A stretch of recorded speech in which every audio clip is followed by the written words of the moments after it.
चलो प्रणाम माता जी, हरे कृष्णा।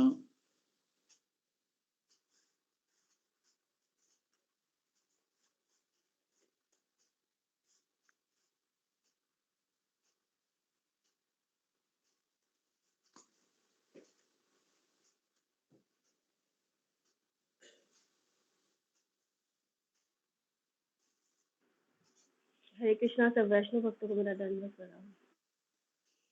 दोनों प्रणाम माता जी, हरे कृष्णा।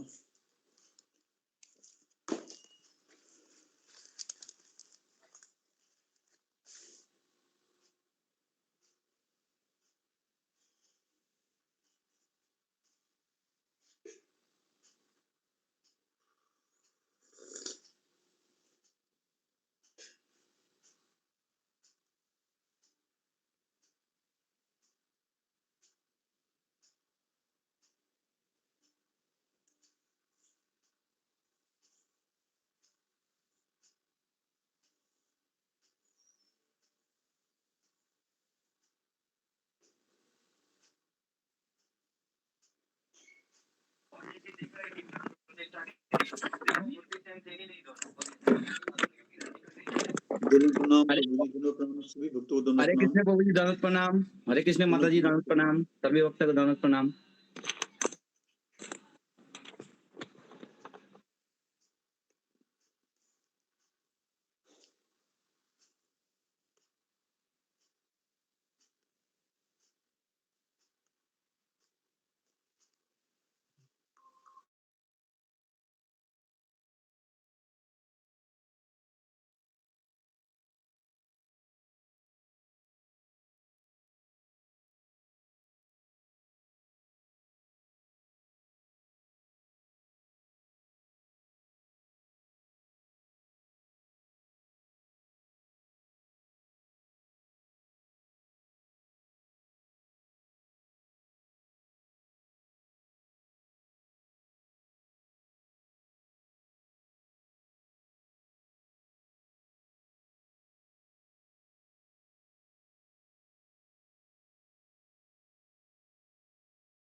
हरे कृष्णा। सभी भक्तों को मेरा दंडवत प्रणाम।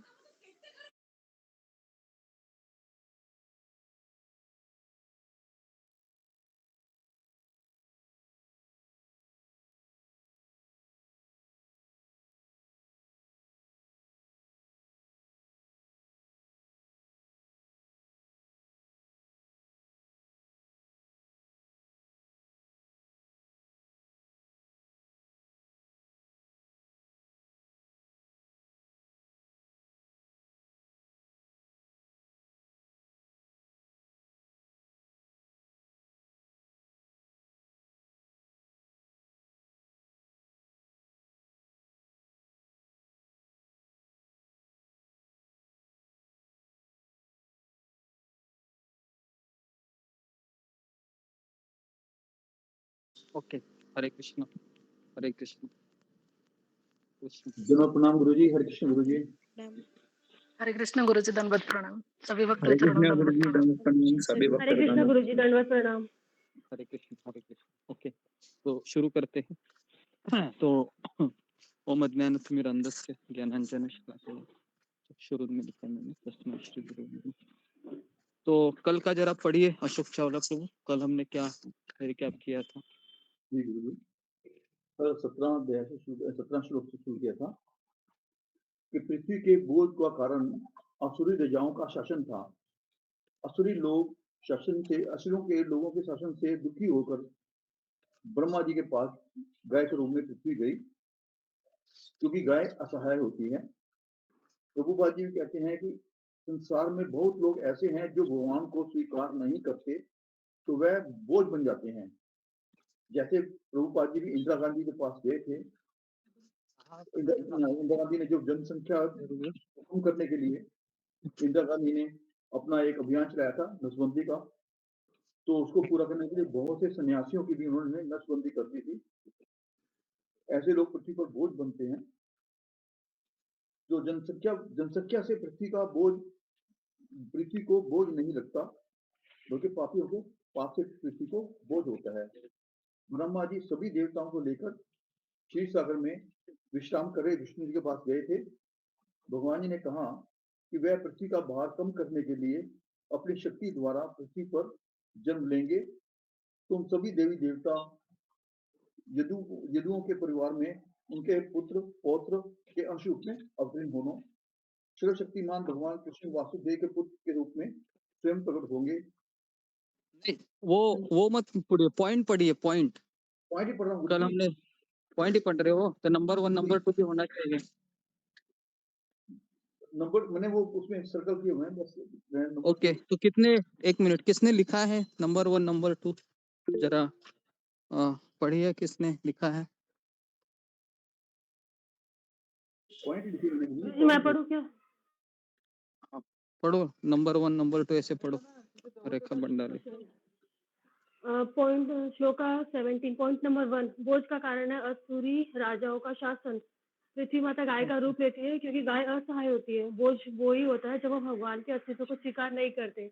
ब्रह्मा जी सभी देवताओं के साथ क्षीर सागर में जाते हैं जो कि दूध का सागर है। फिर यहाँ पे आप 7 समुद्र का वर्णन करते हैं, एक खारे पानी का समुद्र, एक दूध दही घी एक्सेट्रा।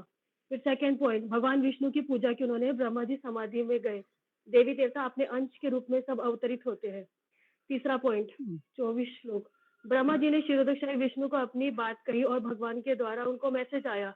अनंत शेष फनों के ऊपर ब्रह्मांड को धारण किए हैं, जिसे संकर्षण कहते हैं। कभी वो बड़े भाई और कभी छोटे भाई के रूप में आते हैं। चौथा पॉइंट बृहस्पति उद्धव है, सूर्यदेव सोमदेव पृथ्वी को आश्वस्त किया और कैमरा मथुरा के ऊपर गया। मथुरा यदुवंश की राजधानी थी। शूरसेन यदुवंश का राजा था। वसुदेव पुत्र थे, उनकी 16 पत्नियां थी। फिर यहाँ पे स्टार करके एक पॉइंट लिखा है कि आसुरी लोगों को अपने घर परिवारों से बहुत ज्यादा मोह होता है। फिर यहाँ पे आप हिरण्याक्ष का उनका एग्जाम्पल देते हैं। बहुत दहेज दिया जाता है पहले के जमाने में। फिर आकाशवाणी होती है कि देवी देवता करते हैं। मरीचि के 6 पुत्रों को श्राप मिला था जो देवकी के गर्भ से पैदा हुए थे। आकाशवाणी सुनकर कंस ने देवकी के बालों को पकड़ा। फिर नेक्स्ट पॉइंट मतलब 5वां पॉइंट फिर कंस इस संसार में जो आया है उसकी मृत्यु निश्चित है। फिर 8वां पॉइंट ये तुम्हारी बहन है। फिर नवविवाहिता भी है, ऐसा वो वसुदेव जी बोलते हैं कंस को, उसको छुड़ाने ओके की ओके, कोशिश करते हैं। तो यहाँ पर रुक जाओ। फिर यही था। तो ओके, कितने श्लोक हुए हैं अशोक चावला प्रभु अभी तक? 48 हो गए गुरुजी। 48 हो गए। ओके, 49 और 50 पढ़ो। अभी प्रसंग ऐसा है कि कंस ने तलवार निकाली थी द्रौपदी को मारने के लिए, सॉरी देवकी को मारने के लिए, क्षमा करना। तो देवकी को मारने के लिए वसुदेव जी ने फिर देवकी को बचाने के लिए फिर वसुदेव जी ने बहुत प्रयास किए हैं। तो अभी वसुदेव जी है वो कंस को समझा रहे हैं और आगे अभी हम देखेंगे कि किस तरह से वसुदेव जी सफल होते हैं कंस को समझाने में। तो जी आगे पढ़िए 49 50। जी गुरुजी। ओके, वसुदेव ने विचार किया कि मैं मृत्यु रूपी कंस को अपने सारे पुत्र देकर देवकी के प्राण बचा सकता हूँ। हो सकता है कि कंस मेरे पुत्रों के जन्म के पूर्व ही मर जाए, या फिर जब उसे मेरे पुत्र के हाथों से मरना लिखा है तो मेरा कोई पुत्र उसे मारे ही। इस समय मुझे चाहिए कि मैं कंस को अपने सारे पुत्रों को सौंपने की प्रतिज्ञा कर लूं, जिससे कंस अपनी यह धमकी त्याग दे, और यदि आगे चलकर कंस मर जाता है तो फिर मुझे डरने की कोई बात नहीं रह जाती।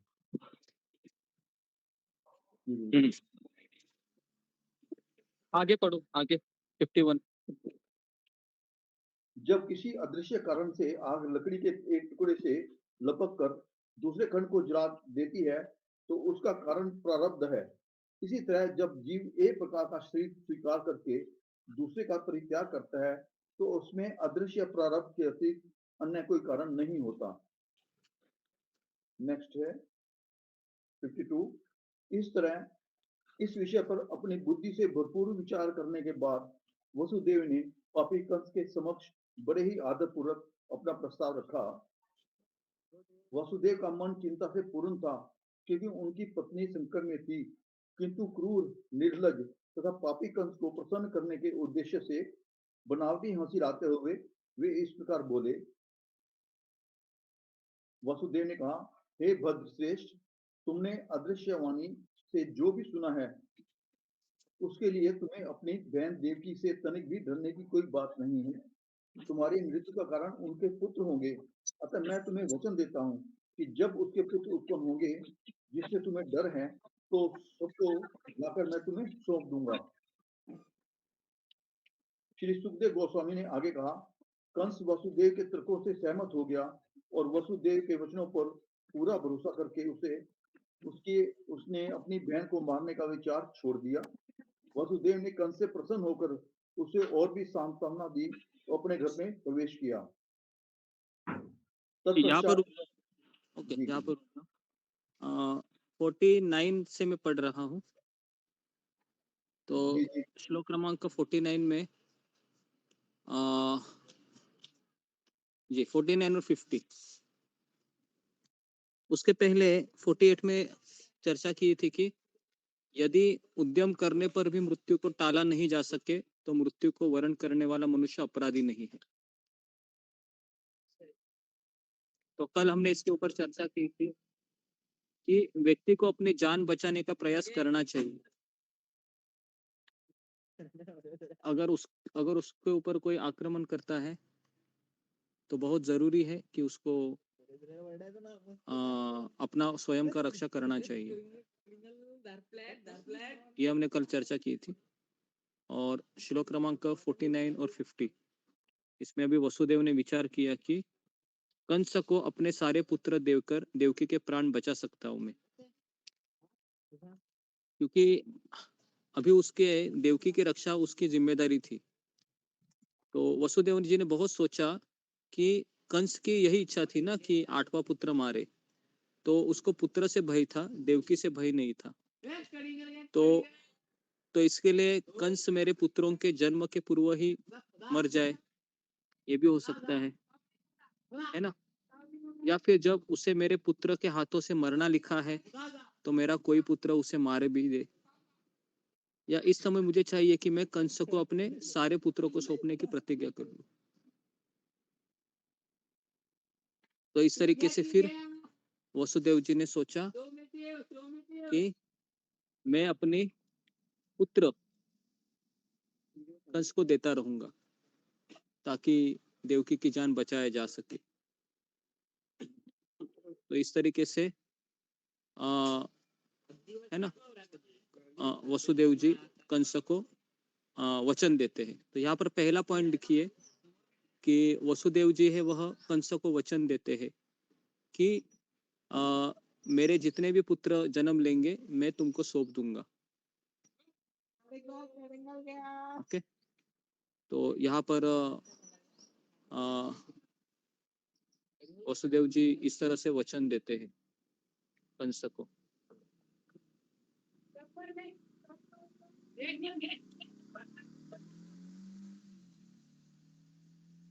तो ये पहले उसने अपने बुद्धि से भरपूर विचार किया। किसने? वसुदेव ने बहुत विचार किया, सोचा, क्योंकि कंस ये ऐसा असुर था कि वो कुछ भी कर सकता था, देवकी को मार सकता था, वसुदेव को भी मार सकता था। तो इतना क्रूर था वो। तो बहुत सोच समझ कर उसको निर्णय लेना था। और निर्णय लेने के लिए कितना समय था उनके पास?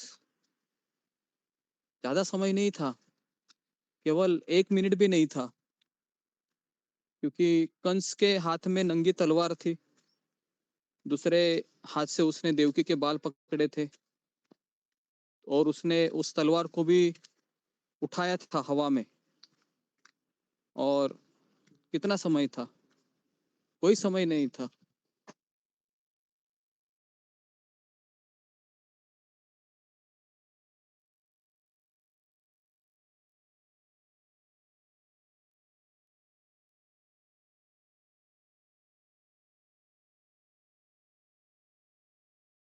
गुरु जी आवाज बंद हो गई आपकी।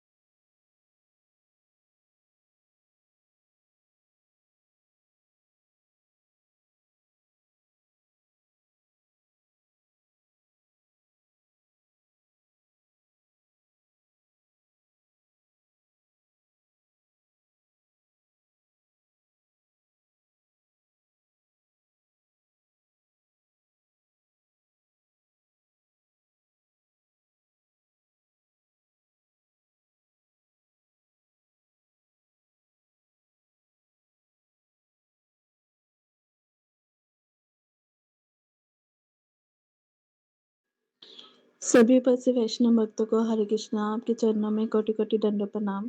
प्रभु जी और माता जी। सुनो प्रणाम माता जी, सुनो प्रणाम।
आवाज आ रही है क्या प्रभु जी? नहीं माता जी। नहीं मतलब मेरी क्या शायद कनेक्टिविटी की प्रॉब्लम हो रही है या फिर फोन आया होगा। जी जी धन्यवाद प्रभु।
थोड़ा बस एक ही लिखा है, वासुदेव कंस को वचन देते हैं कि मेरे जितने भी पुत्र होंगे मैं तुम्हें सौंप दूंगा।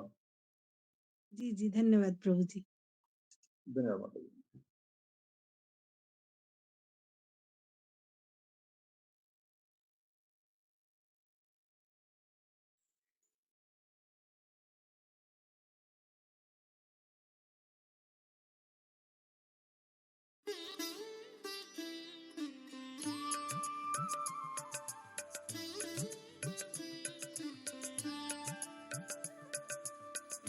श्री कृष्ण चैतन्य प्रभु दया करो मोरे। श्री कृष्ण चैतन्य प्रभु दया करो मोरे। तुम बिना के दयालु जगत संसारे। तुम बिना के दयालु जगत संसारे। पतित पावन हेतु तब अवतार। पतित पावन हेतु तब अवतार। मौसम पतित प्रभु न पाइबे आर।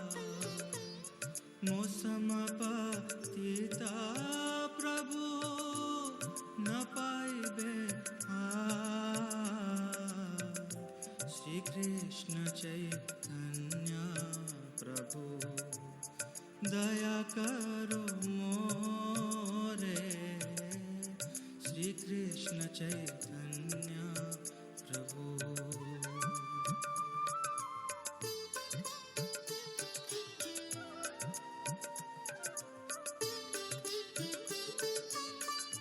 हा हा प्रभु नित्यानंद प्रेमानंद सुख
सनातन रूप रघुना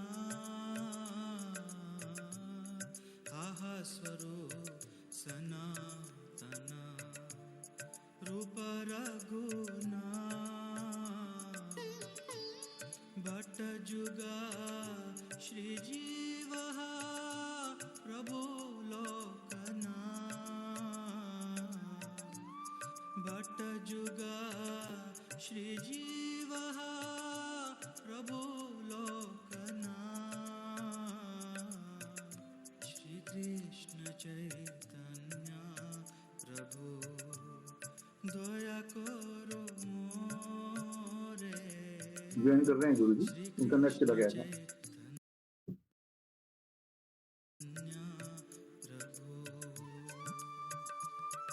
ओके, हरे कृष्णा जी, क्षमा करें, नेट चला गया था। आगे बढ़ते हैं। जी, सबको आवाज सुनाई दे रहा है? जी गुरु जी, आ रहे हैं गुरु जी। ठीक है, तो ओके। तो पहला पॉइंट था हमारा कि जी, तो जी, तो एक चीज बताना शायद डिस्कनेक्ट हुआ होगा। तो मैंने बहुत इंपॉर्टेंट चीज बताई थी कि वसुदेव जी ने जब कंस के हाथ में वो नंगी तलवार देखी थी, तो उसके बाद बहुत कम समय था डिसीजन लेने के लिए। तो वसुदेव जी को सुखदेव गोस्वामी शौरी कहते हैं। शौरी शब्द का अर्थ है जो बहुत शूरता का प्रदर्शन करता है। तो दूसरा पॉइंट लिखिए कि वसुदेव जी को शौरी कहा गया है क्योंकि उन्होंने कंस जैसे असुर को समझाने का सफलतापूर्वक प्रयास किया था। दूसरा पॉइंट लिखिए कि वसुदेव जी को शौरी कहा गया है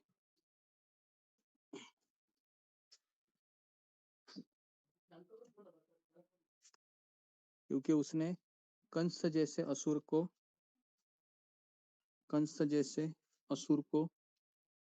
समझाने का शौर्य दिखाया था,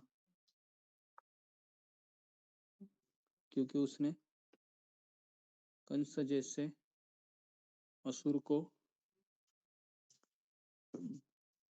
समझाने का शौर्य दिखाया था।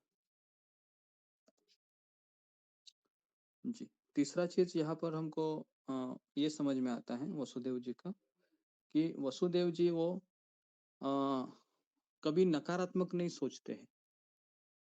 वसुदेव जी हमेशा सकारात्मक सोचते हैं कि मुझे अभी देवकी के प्राण बचाने हैं, क्योंकि कृष्ण देवकी के गर्भ से प्रकट होने वाले। तो वसुदेव जी ने ये नहीं सोचा कि अभी देवकी तो मरने वाली है,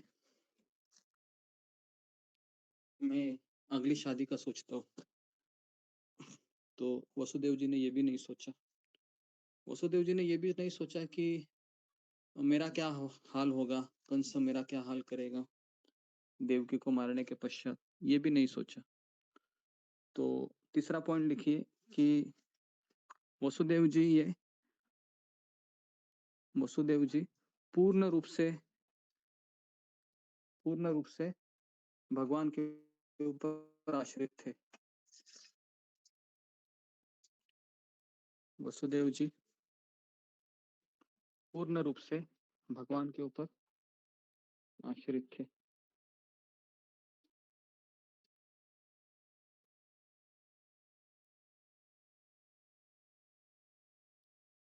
ओके जी,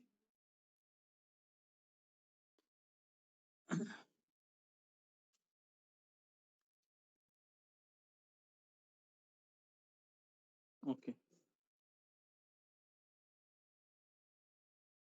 नेक्स्ट श्लोक क्रमांक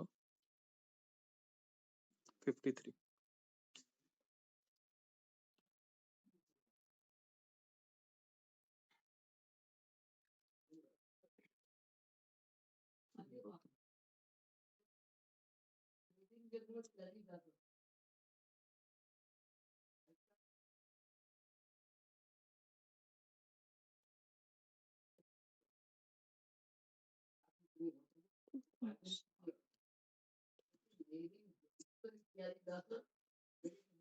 हम्म,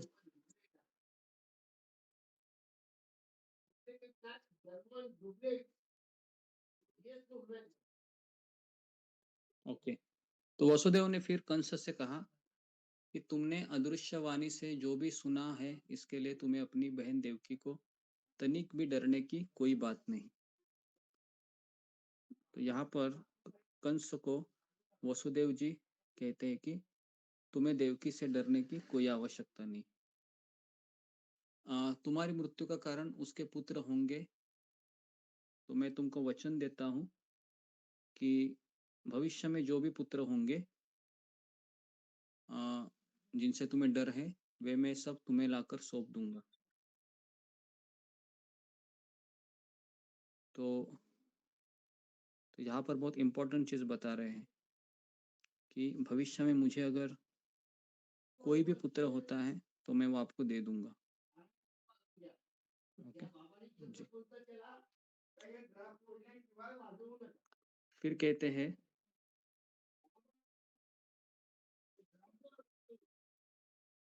कि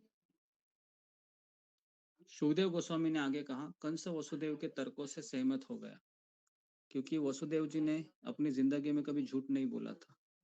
चौथा पॉइंट लिखिए, वसुदेव जी ने अपने जीवन में कभी झूठ नहीं बोला था।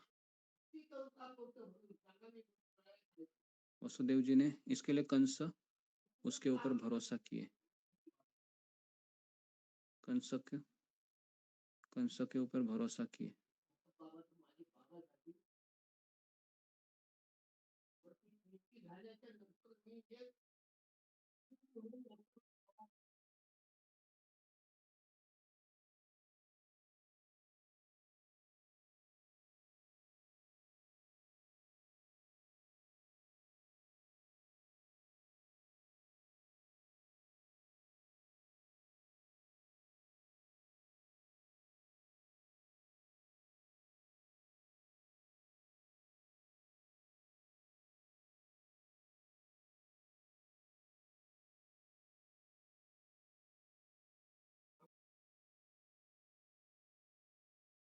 ओके, हरे कृष्ण।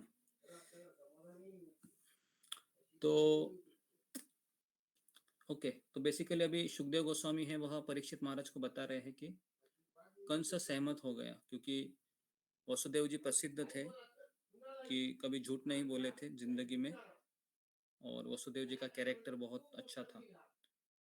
तो कंस ने कहा कि ठीक है, मैं तुम्हारी पत्नी को छोड़ देता हूँ। तो उसने अपनी जो तलवार है उसको अंदर डाल दिया मैन में, और फिर कहा कि प्रतिवर्ष समय आने पर तुम्हें ईश्वर तथा अन्य देवताओं की माता देवकी ने एक शिशु को जन्म दिया। तो हर एक वर्ष देवकी एक एक पुत्र को जन्म देती थी, और इस तरह एक के बाद एक उनके 8 पुत्र तथा सुभद्रा नामक एक कन्या उत्पन्न हुई। तो इसका अर्थ है कि देवकी की कन्या थी वो सुभद्रा। ठीक है, इसको नोट करें। सुभद्रा किसकी कन्या थी? तो सुभद्रा ये देवकी की कन्या थी। देवकी वसुदेव, रोहिणी की नहीं थी। ओके, भागवत में ये अभी अभी आया है। ठीक है, तो वसुदेव अत्यधिक विबल थे कि कहीं उनका वचन भंग हुआ तो झूठे साबित होंगे। इस तरह उन्होंने बड़ी ही वेदना के साथ अपने प्रथम पुत्र कीर्तिमान को कंस के हाथों में सौंप दिया। तो लिखिए कि पहले पुत्र का नाम देवकी के क्या था? कीर्तिमान था। देवकी के पहले लड़के का नाम कीर्तिमान था, और देवकी की 9वीं बच्ची 9th डॉटर थी, उसका नाम था सुभद्रा।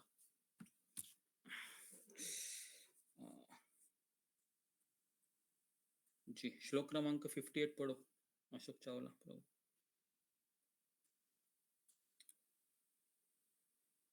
जी गुरु जी,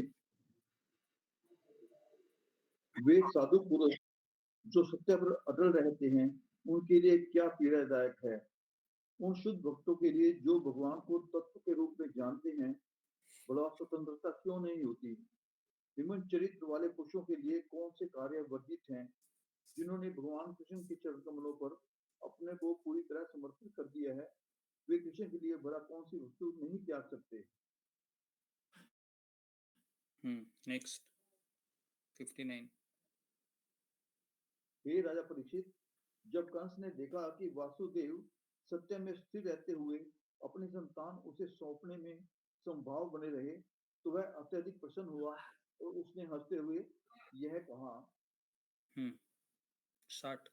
हे वासुदेव, तुम अपने बच्चे को वापस ले सकते हो और घर जा सकते हो। मुझे तो तुम्हारी और देवी की 8वीं संतान से चिंतित हूँ, जिसके हाथों मेरी मृत्यु लिखी हुई है। ओके, यहाँ पर रुक जाइए। देखिए, जब कीर्तिमान बच्चा होता है ना, किनको, देवकी वसुदेव जी को, तो वसुदेव जी वो अपने वचन के पालन हेतु उसके बच्चे को लेकर गए। तो कंस को आश्चर्य हुआ पहले तो, क्योंकि कोई भी अपना पुत्र है किसी के हवाले नहीं कर सकता है ना। इस संसार में सबसे बड़ा दुख क्या है, कौन बताएगा? फिंगर को रेज कीजिए। सबसे बड़ा दुख क्या है इस संसार में, जो हमने कई बार कहा है आपको? जी, अरुणा यादव। हरे कृष्णा गुरु जी, धन्यवाद प्रणाम। सब गुरु जी, इस संसार में सबसे बड़ा दुख है जिनको पुत्र नहीं होता है। पुत्र नहीं होता है, ओके जी। इससे भी बड़ा दुख है पुत्र होने के बाद भी। Okay, next Meena Kumari. हरे कृष्णा गुरुदेव, दंडवत प्रणाम। सभी भक्तों को दंडवत प्रणाम। गुरुदेव, इस संसार का सबसे बड़ा दुख है कि पिता अपने पुत्र को अपने सामने मरते हुए देखता है। माता पिता जी, तो ये संसार का जो सबसे बड़ा दुख है, इसको लिखिए, नोट कीजिए कि संसार का सबसे बड़ा दुख है कि पिता और माता जीवित रहते हुए पुत्र की हत्या कर दी हो, या पुत्र का मरण काल हो गया हो, या पुत्र ने शरीर छोड़ दिया। तो अपनी भाषा में इसको लिख लीजिए कि संसार का सबसे बड़ा दुख है कि पुत्र गुजर जाए पिता की उपस्थिति में। ओके,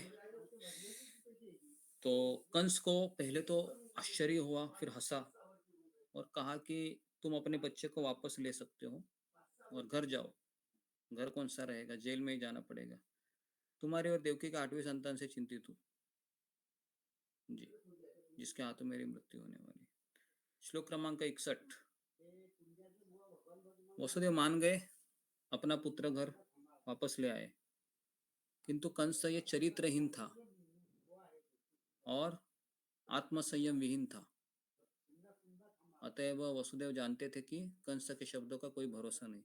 ठीक है, तो इसलिए जो भक्त होता है उसका भरोसा हम कुछ प्रतिशत कर सकते हैं, लेकिन जो अभक्त है वो कंस के जैसा चरित्रहीन होता है। और नंबर 2, आत्मसंयम भी नहीं होता है, तो कभी भी दगा दे सकता है, कभी भी। अरे लोग स्टैम्प पेपर पे लिखते हैं फिर भी दगा देते हैं, कोर्ट कचहरी में भी झूठ बोलते हैं, तो है ना। तो इसलिए सुखदेव गोस्वामी कहते हैं, परीक्षित महाराज, नंद महाराज के तथा उनके संगी ग्वाले, उनकी स्त्रियां स्वर्गलोक को ही वासी थे। इस तरह वसुदेव आदि वृष्णवंशी तथा देवकी यदुवंश को अन्य किसी स्त्रियों भी स्वर्गलोक की वासी थे। नंद महाराज तथा वसुदेव के मित्र, संबंधी, शुभचिंतक तथा ऊपर से कंस के अनुयायी लगने वाले व्यक्ति सभी देवता ही थे जी। तो यहाँ पर परीक्षित महाराज को सुखदेव गोस्वामी कह रहे हैं कि ये सारे जितने भी ग्वाले थे देवी देवता थे। तो इसलिए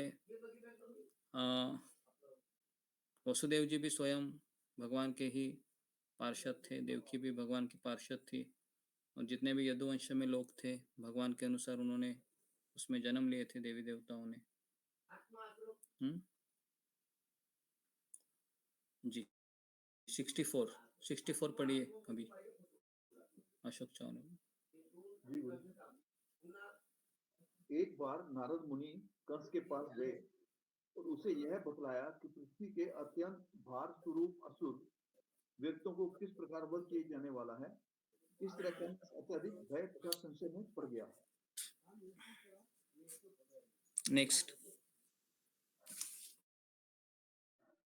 नारद ऋषि के चले जाने पर कंस ने सोचा कि यदुवंश के सारे लोग देवता हैं और देवकी के गर्भ से जन्म लेने वाली कोई भी संतान विष्णु हो सकती है। अतः अपनी मृत्यु के भय से कंस ने वसुदेव तथा देवकी को बंदी बना लिया और उनके लोहे की जंजीरें डाल दी। कंस ने इस भविष्यवाणी से सशंकित होकर कि विष्णु उसका वध करेंगे, हर संतान को इस आशंका से कि वह कहीं विष्णु न हो, एक एक करके मार डाला। जी, ओके। तो बेसिकली जब कंस ने कहा कि तुम्हारे पुत्र को लेके जाओ, 8वीं संतान से डर है, तो नारद मुनि वहां पर आते हैं, है ना। और नारद मुनि कहते हैं कंस को, देखो कंस, ये विष्णु बहुत ना क्या बोल सकते हैं, विष्णु बहुत छलिया है, ये 8वां भी नहीं 7वां भी हो सकता है, पहला भी हो सकता है, इसका कोई भरोसा नहीं है। तो इसके लिए तुम रिस्क मत लो, है ना, तुम सारे बच्चों को मार डालो। कोई कहेगा कि ये नारद मुनि ऐसा क्यों कह रहे हैं उसको, बराबर है। तो हम जब टीवी सीरियल देखते हैं तो नारद मुनि को हम कौन सी उपमा देते हैं मोस्टली, कि ये एक दूसरे के कान भरते हैं ना। तो नारद मुनि को हम इस तरह से देखते हैं, लेकिन ऐसा नहीं है। नारद मुनि ये भगवान के शुद्ध भक्त है, महाजन है ना। तो नारद मुनि इसलिए ये सब कर रहे हैं ताकि भगवान का प्राकट्य जल्दी से जल्दी हो, ये पहला कारण। दूसरा कारण ये था कि कंस के ये जो 6 पुत्र है, कंस के हाथों द्वारा मारे जाना, ये भगवान की योजना थी। तो इसके लिए नारद मुनि उस योजनाओं का एक भाग थे, हिस्सा थे, है ना। तो इसलिए कई लोग उसको, नारद मुनि को, है ना, गलत वैष्णव अपराध करते हैं नारद मुनि को लेके, चरित्र को लेके, कि ये कान भरने वाला व्यक्ति है, इसके कारण ही सब हो रहा है। टीवी सीरियल में भी ऐसे दिखाते, लेकिन ये गलत है ना। नारद मुनि के शिष्य पता है ना, दिग्गज है उनके शिष्य, ध्रुव महाराज, प्रहलाद महाराज, बराबर है, प्रचेता, उसके बाद मृगारी, वाल्मीकि मुनि, 101 बढ़कर है।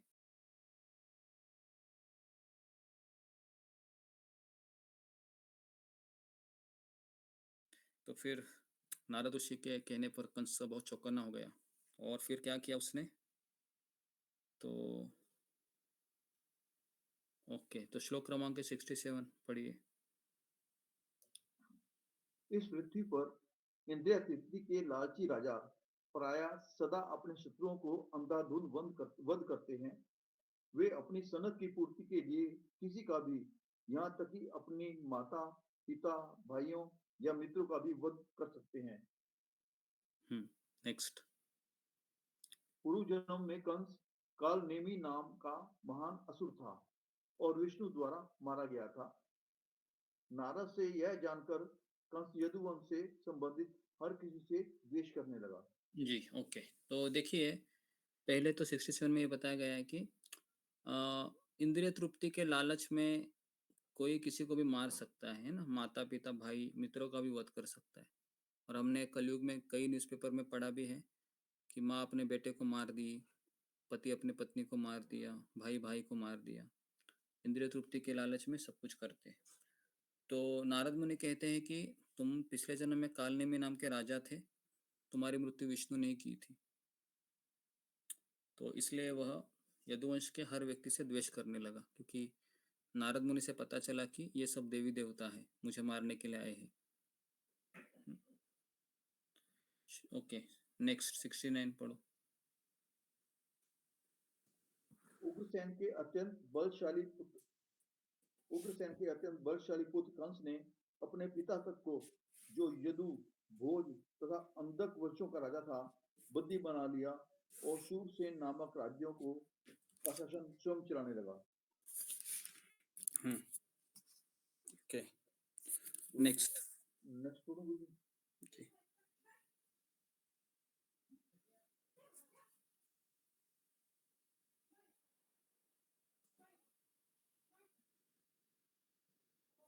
बहुत बड़ा तात्पर्य है इसका तात्पर्य बहुत बड़ा है, एक किताब हो जाएगा। नेक्स्ट जी। तत्पश्चात ब्रह्मा के मानस पुत्र नारद कंस के पास गए और एकांत स्थान में उन्होंने उसे निम्नलिखित जानकारी दी। ओके, तो बेसिकली यहाँ पर फिर नारद मुनि है, वो उसको कंस को सब बताते हैं, पिछले जन्म का तुम कौन था, किसने तुमको मारा था, आगे क्या होने वाला है। तो ऐसा लगता है कि नारद मुनि कंस को सब इन्फॉर्मेशन दे रहे हैं। इन्फॉर्मेशन देने का कारण यही था कि भगवान जल्दी से जल्दी प्रकट हो और इसके पाप की राशि भी बढ़े कंस की, और देवकी और वसुदेव भी जेल से मुक्त हो। तो ये सारा प्रयोजन था भगवान का। तो आज सुबह भी हमने कहा कि भगवान के प्रयोजन है, समझ में नहीं आते हैं कि नारद मुनि को क्यों वो ऐसा बोल रहे हैं कंस को कि तुम पहले ये थे, विष्णु ने तुमको मारा था। सब सीक्रेट खोल रहे हैं नारद मुनि। तो बस केवल एक ही कारण था, ताकि भगवान का जल्दी प्राकट्य हो। तो इस तरह से हमने ये पहला जो अध्याय है ना, पहला चैप्टर कंप्लीट किया है। तो दूसरा चैप्टर का पीडीएफ में भेज दूंगा आपको। हो सके तो आप भागवतम का पूरा सेट ले लीजिए, लेकिन उसके लिए 6,500 रुपये लगते हैं। जमा कीजिए आप और सेट ले लीजिए, क्योंकि भागवतम हर एक के घर होना चाहिए। और नहीं तो हम पीडीएफ फाइल आपको भेजते रहेंगे, ठीक है। तो ओके, तो ये जो चैप्टर है इसमें आपको कुछ समझ में नहीं आया है, ऐसा कुछ है तो बात कर सकते हैं भगवान के प्राकट्य के बारे में। आपको इतना इन्फॉर्मेशन था इस चैप्टर को पढ़ने से पहले? कुछ चीज़ें नहीं समझ में आई होगी, या सब समझ में आया था पहले से? जी, अशोक चावला प्रभु, कितने पॉइंट लिखे हैं? 5 पॉइंट है गुरुजी। पढ़िए। जी गुरुजी, पहला पॉइंट है, वसुदेव कंस को वचन देते हैं कि मेरे जितने भी पुत्र होंगे मैं तुम्हें सौंप दूंगा।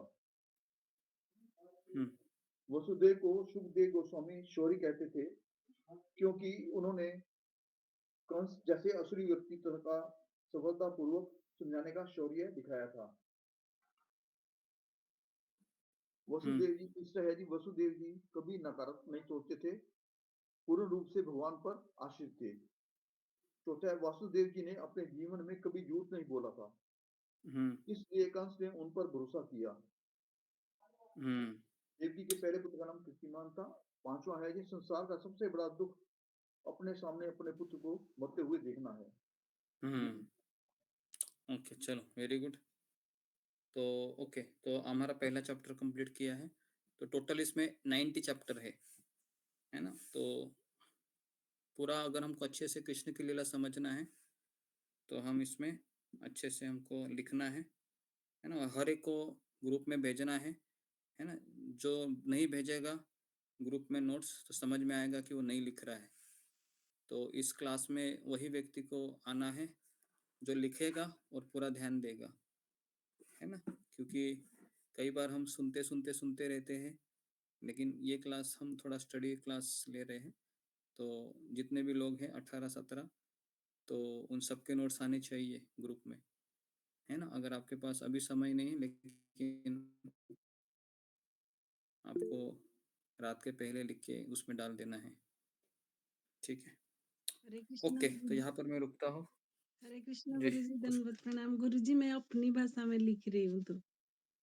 हाँ, कौन सी भी भाषा में लिखिए आप, जो आपकी मदर टंग है, लिखिए और उसको पोस्ट कीजिए ताकि एटलीस्ट पता चले, जी गुरुजी। ठीक है। गुरुजी, पहले दिन से लिखा है वो अब तक लिखा है वो सारे दिन के नोट्स या सिर्फ आज के दिन के नोट्स भेजने हैं? सबके, लेकिन कम से कम आज का तो भेज दीजिए। तो आज के बाद कल परसों जब क्लास होगा आपको लिखना है, कंपलसरी है इस क्लास में। ओके, तो यहाँ पर मैं रुकता हरे हूँ। कृष्णा। हरे कृष्णा। हरे कृष्णा गुरुजी, दंडवत हरे प्रणाम कृष्ण गुरुजी। गुरुजी, दंडवत प्रणाम। सभी भक्त दंडवत के चरणों में दंडवत हरे कृष्ण गुरु जी, प्रणाम। दंडवत प्रणाम, प्रणाम। सभी भक्त सब को लोग दंडवत को दंडवत प्रणाम।